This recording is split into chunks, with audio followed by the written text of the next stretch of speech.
ในวันน้องแต่งแก้มแดงน้องหูบ่น้องผู้นำกอสอก็คือตัวอายนี่เองดนตรีวงใหญ่10 คันห้องบรรเลงพร้อมด้วยเสียงเพลงอวยพรแก่คู่วิวาคืนนี้อายเศร้าแต่เจ้าเป็นสุขกับเขาบรรเทาความเหงากับขวดแก้วสุรา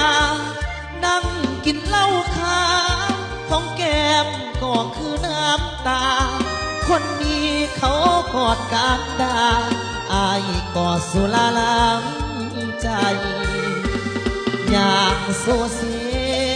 สองขาอายจังบ่อยู่เปิดประตูสู่หมดหนทางแก้ไขจะไปอ่อนวอนมันก็สวยเกินไปได้แต่ห้องไห้พ่อน้องเป็นของเขาแล้วในวันน้องแต่งแค่คนเขามาคับขังดนตรีเสียงดังบอกว่าเขาแต่งกันแล้วเสียงห้องโหแซวไว้พรควันผัวทิพย์ยาแก้วผู้สายปลายแถวขอเมา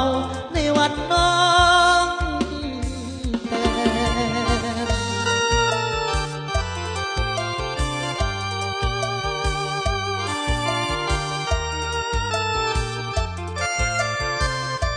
เอาไปเสียงบอกไปคนผิดหวังด้วยเพลงนี้เด้อ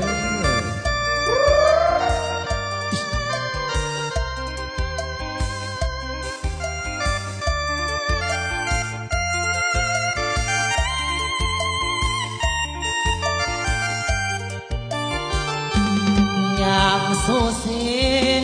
ส่งขาอายจังบ่อยู่เปิดประตูสู่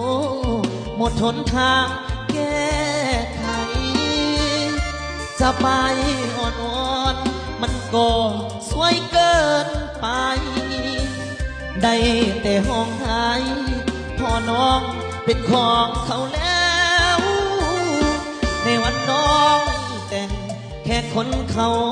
มาคับขังดนตรีเสพดังบอกว่าเขาแต่งกันแล้วเสียงห้องโหแซวอวยพรควันผัวทิพย์เมียแก้ว